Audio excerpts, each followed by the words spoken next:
dalam komunikasi. Selamat datang di program studi Ilmu Komunikasi Universitas Padjadjaran. Saya Gita Prasanti, dosen mata kuliah pengantar ilmu komunikasi. Baik teman-teman, dalam video kali ini saya akan membahas tentang topik yang tidak kalah menariknya dengan pembahasan yang lain, yaitu mengenai model-model komunikasi.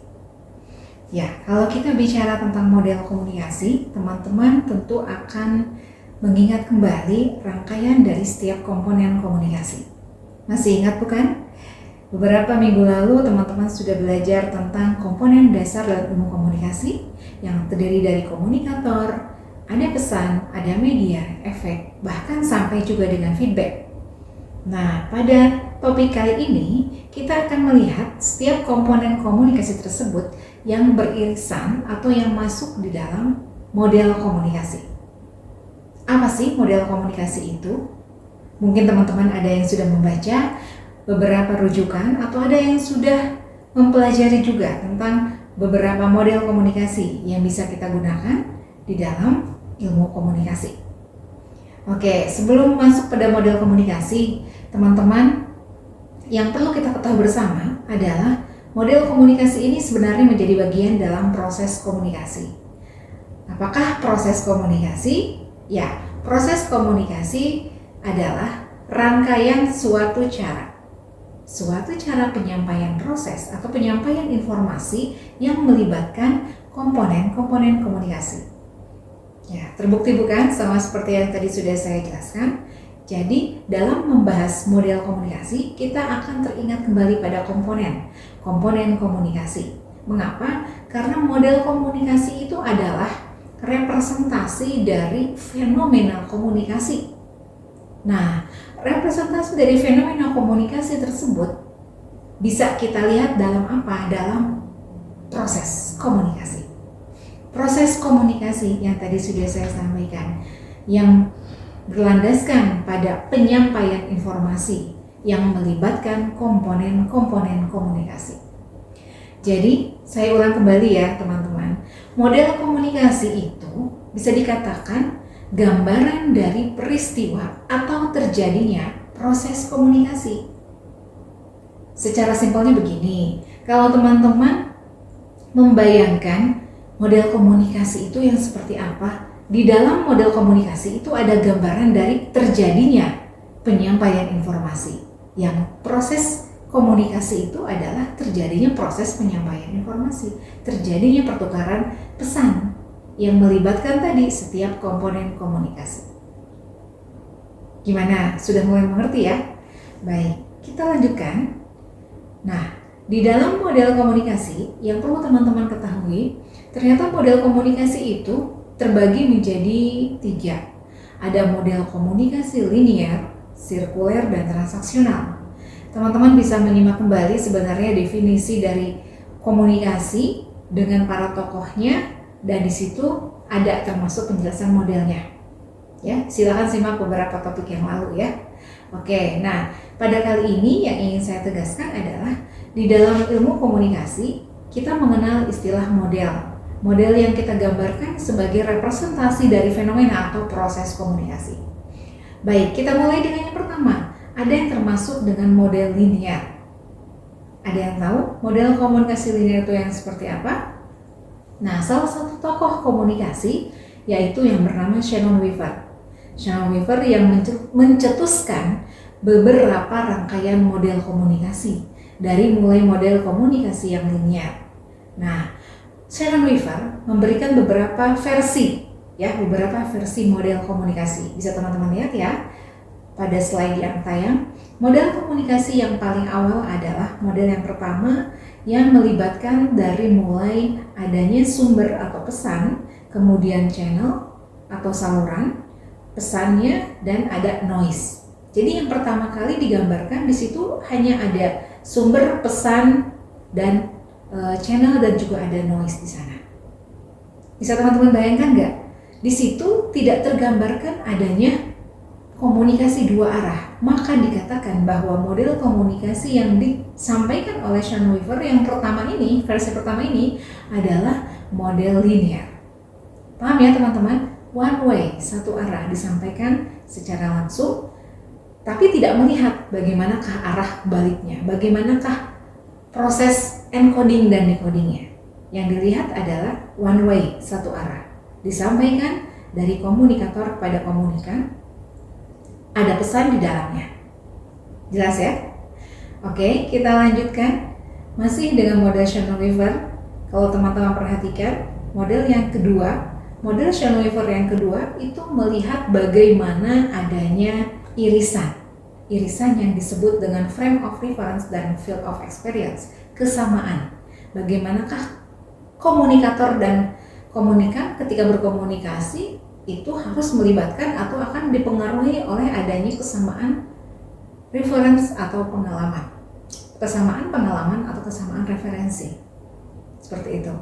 Tapi belum terlihat adanya perkembangan yang lain. Hingga akhirnya Shannon Weaver terus mengupdate beberapa peristiwa dan juga model hingga akhirnya muncullah model yang ketiga dari model Shannon Weaver yang masih juga dikenal. Di sana dilihatlah bahwa ternyata model komunikasi itu bersifat sirkuler.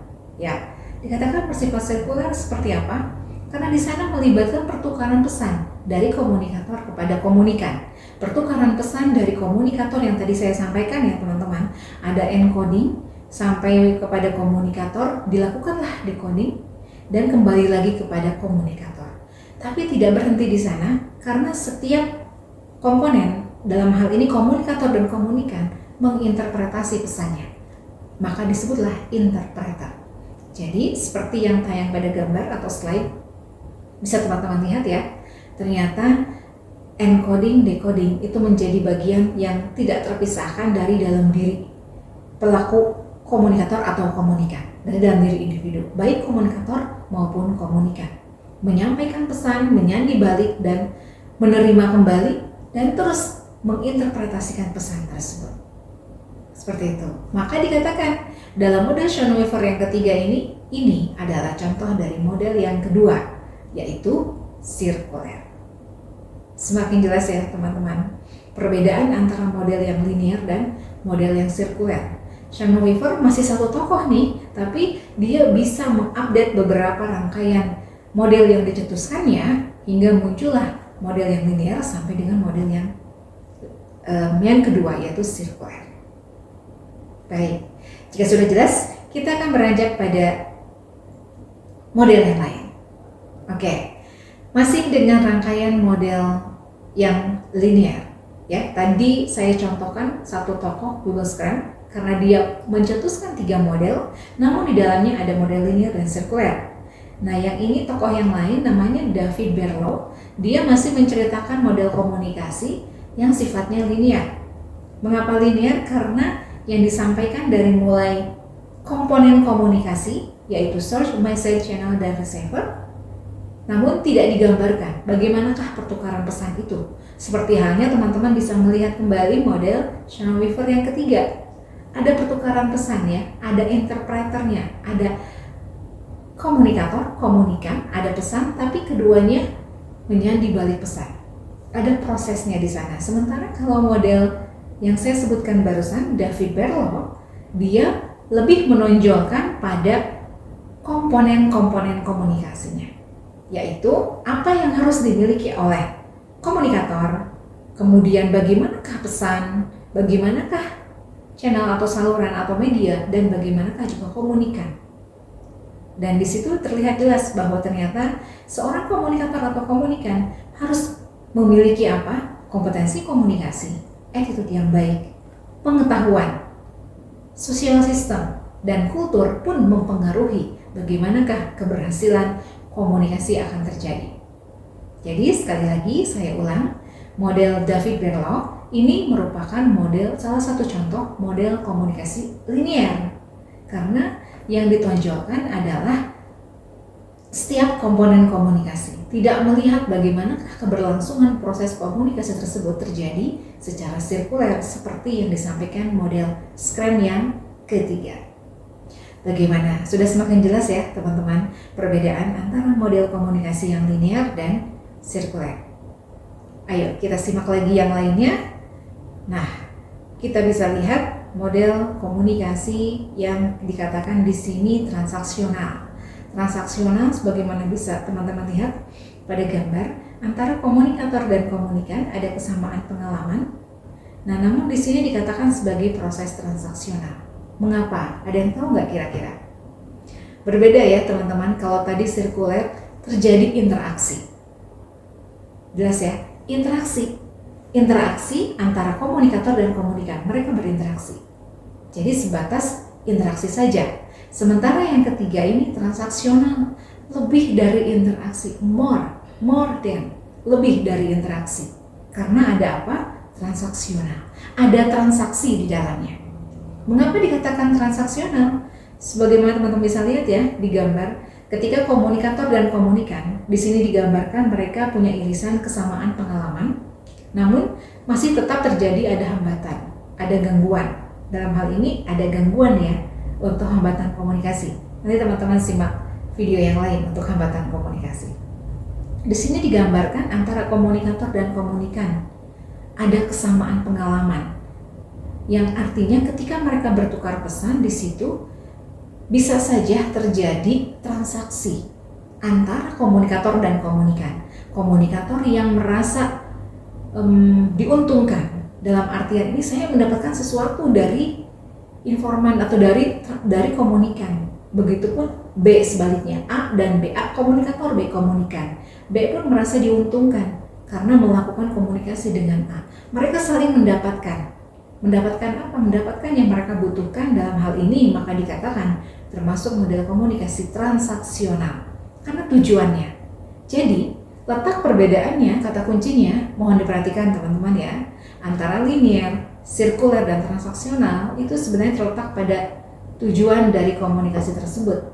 Kalau yang pertama linear, dia melihat sebatas pada penyampaian pesan saja. Tujuannya itu, dia tidak melihat sampai pada apa kemudian yang disampaikan oleh komunikan. Sementara yang kedua, model sirkuler atau dikatakan tadi proses model interaksional, bagaimanakah antara komunikator dan komunikan berinteraksi. Sementara yang ketiga, lebih dari berinteraksi, karena mereka berharap ada yang didapatkan atau ada yang mereka melakukan komunikasi dan itu menguntungkan buat mereka. Oke, saya rasa sudah semakin jelas teman-teman perbedaan antara ketiganya, antara model komunikasi linear, sirkuler, dan transaksional. Dan masih banyak lagi sebenarnya contoh-contoh untuk model yang lain, namun bisa teman-teman pelajari kembali secara mandiri dalam berbagai macam rujukan, salah satunya dalam buku pengantar ilmu komunikasi Prof. Dedi Mulyana. Silakan teman-teman baca kembali, perbanyak kembali membaca literatur sehingga semakin kaya referensinya tentang berbagai macam model yang lain. Ya, jadi yang saya sebutkan, yang saya ceritakan pada topik kali ini itu contoh beberapa dari model komunikasi linear, sirkuler, dan transaksional. Masih banyak lagi yang lainnya, namun teman-teman akan mendalami setiap model tersebut tentu di mata kuliah yang spesifik ya. Ada mata kuliah komunikasi massa nanti akan melihat bagaimanakah model komunikasi yang relevan dengan komunikasi massa dan juga dengan mata kuliah yang lainnya. Oke teman-teman, untuk berikutnya teman-teman akan melanjutkan dengan sesi diskusi. Teman-teman cek di live Unpad dan jangan lupa untuk membaca kembali referensi yang tadi sudah saya sebutkan. Demikian untuk pembelajaran kita pada topik kali ini. Terima kasih. Assalamualaikum warahmatullahi wabarakatuh.